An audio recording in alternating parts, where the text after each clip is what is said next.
اعوذ باللہ من الشیطان الرجیم بسم اللہ الرحمن الرحیم۔ السلام علیکم محترم سامعین، معرفت محمد وآل محمد کے سلسلے میں آج ہم آپ کو اس رسی تک پہنچائیں گے کہ جس کے بارے میں اللہ تعالیٰ نے مضبوطی سے پکڑنے اور تفرقہ میں نہ پڑنے کا حکم دیا ہے۔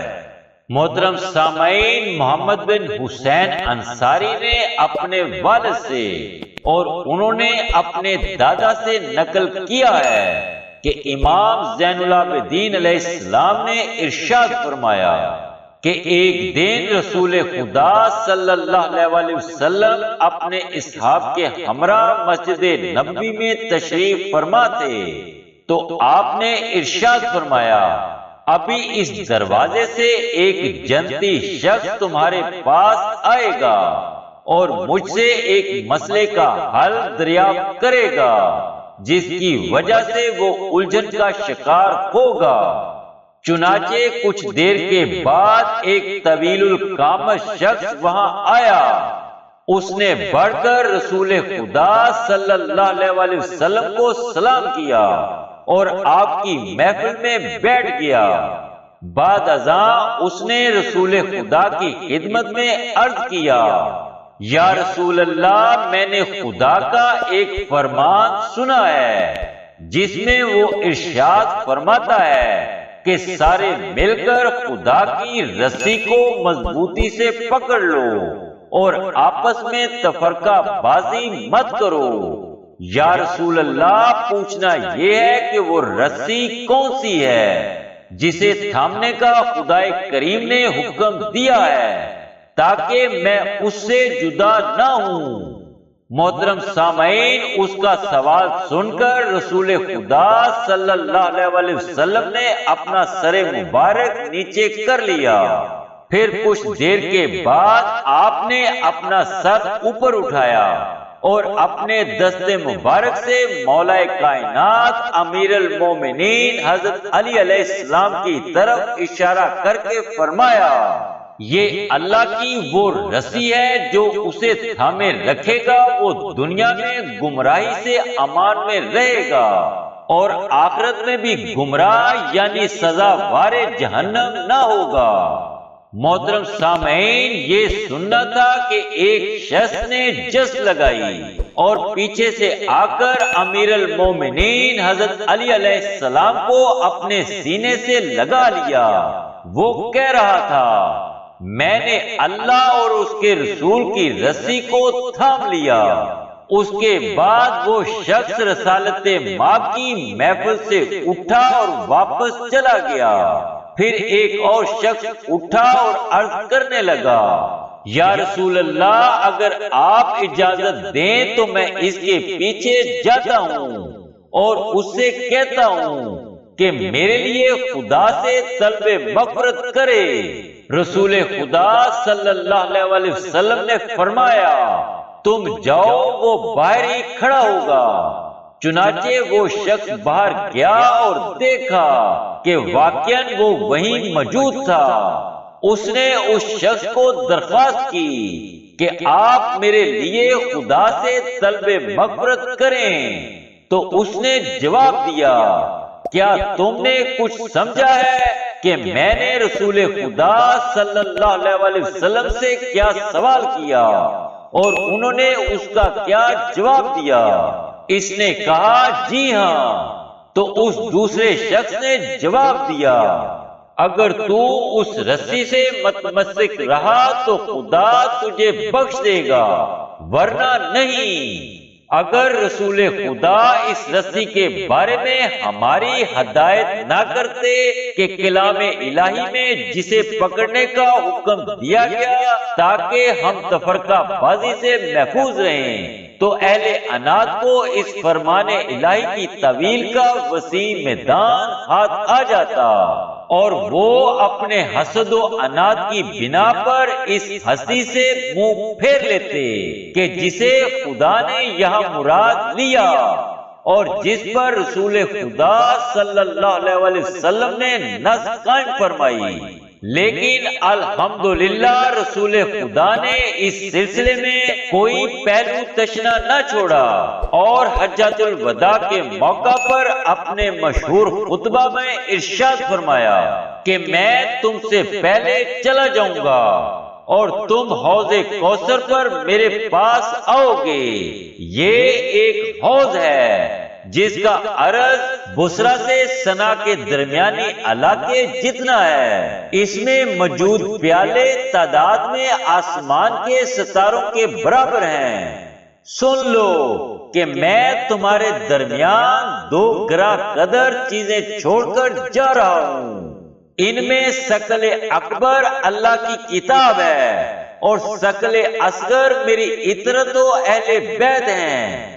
یہ خدا کی رسی ہے جو تمہارے اور خدائے عز و جل کے درمیان پھیلی ہوئی ہیں۔ جب تک تم اسے تھامے رکھو گے گمراہی سے امان میں رہو گے۔ اس کا ایک سرا خدا کے پاس اور ایک سرا تمہارے پاس ہے۔ ایک دوسری روایت میں ہے کہ اس کا ایک کونا خدا کے ہاتھ میں ہے اور دوسرا تمہارے ہاتھ میں۔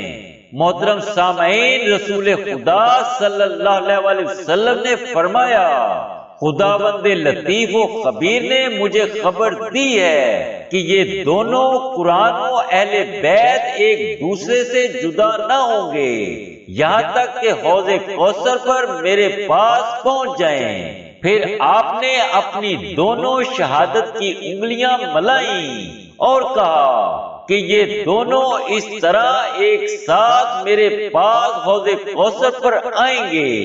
محترم سامعین، حضرت ابو حمزہ صومالی نے امام محمد باقر علیہ السلام سے یہ روایت نقل کی ہے کہ آپ نے فرمایا کہ کچھ شک نہیں کہ قرآن اطرت کے ساتھ ہے اور اطرت قرآن کے ساتھ، یہ دونوں خدا کی محکم رسی ہیں اور رسول خدا صلی اللہ علیہ وسلم کے فرمان کے مطابق کبھی ایک دوسرے سے جدا نہ ہوں گے۔ قرآن کا علم، اس کی تعویل و تنزیل، اس کے محکم و متشابہ، حلال و حرام اور اس کے خاص و عام کی معرفت انہی ہستیوں کے پاس ہے۔ اللہ تعالیٰ نے ان کی اطاعت فرض کی، انہیں اپنے نبی صلی اللہ علیہ وسلم کے بعد اول الامر بنایا اور رسول خدا صلی اللہ علیہ وسلم نے بحکم خدا انہیں قرآن کا مثل اور قرآن کو ان کی مثل بنایا۔ اللہ رب العزت نے انہیں اپنے علوم و شرائع اور فرائض و سنن کی تعلیم دی، لہذا جو بھی دین کے معاملات میں ان کے علاوہ کسی کی طرف رجوع کرے وہ گمراہ ہے اور راہ راست سے ہٹا ہوا ہے۔ ایسا شخص خود بھی ہلاک ہوتا ہے اور دوسروں کو بھی ہلاکت میں ڈالتا ہے۔ محترم سامعین، حضرت امیر المومنین علی ابن ابی طالب علیہ السلام نے ایک خطبے میں فرمایا کہ رسول خدا صلی اللہ علیہ وسلم کے علوم و اسرار کو جاننے والے اصحاب سے یہ بات مخفی نہیں ہے کہ میں اور میرے اہل بیت علیہ السلام معصوم ہیں، لہذا تم ان سے آگے بڑھنے کی کوشش مت کرو ورنہ گمراہ ہو جاؤ گے۔ ان کے حکم کی خلاف ورزی نہ کرو ورنہ بھٹک جاؤ گے۔ ان کی مخالفت نہ کرو ورنہ جاہل بن جاؤ گے۔ انہیں سکھانے کی کوشش مت کرو کیونکہ وہ تم سے زیادہ جانتے ہیں، وہ ہر چھوٹے اور بڑے سے زیادہ علم رکھتے ہیں۔ تمہارا کام حق اور اہل حق کی اتباع کرنا ہے چاہے وہ کہیں بھی ہوں، اور باطل و اہل باطل سے اجتناب کرنا ہے چاہے وہ کہیں بھی ہو۔ محترم سامعین، مگر لوگوں نے اہل بیت رسول کی ان صفات و مداح اور اوصاف و کمالات کو باعث اطاعت نہ سمجھا، ان سے روگردانی کی، ان کے خلاف میدان میں آ گئے، رسول خدا کے حکم کا نعوذ باللہ مذاق بنایا۔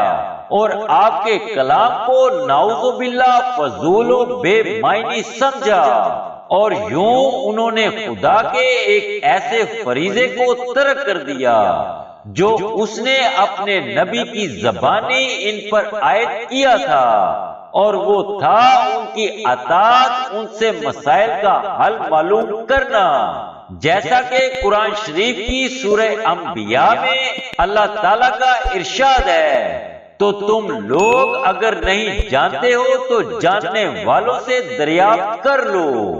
جبکہ سورہ نساء میں ارشاد قدرت ہے، اے ایمان والو اللہ کی اطاعت کرو، رسول اور صاحب امر کی اطاعت کرو جو تم میں سے ہی ہیں۔ چنانچہ رسول خدا صلی اللہ علیہ وسلم نے لوگوں کی رہنمائی فرمائی کہ وہ کن لوگوں کے ساتھ متمسک کر کے ان کے قول کو اپنا کر، ان کے حکم کو تسلیم کر کے، ان سے علمی فیض حاصل کر کے اور ان کے نور سے کسب ضیاء کر کے نجات پا سکتے ہیں۔ محترم سامعین، آج تک کے لیے بس اتنا ہی۔ انشاءاللہ ہم مزید معرفت و آگاہی کی ویڈیوز کے ساتھ دوبارہ حاضر ہوں گے۔ تب تک اپنا، اپنے دوستوں اور عزیز و اقارب کا خیال رکھیے گا۔ والسلام۔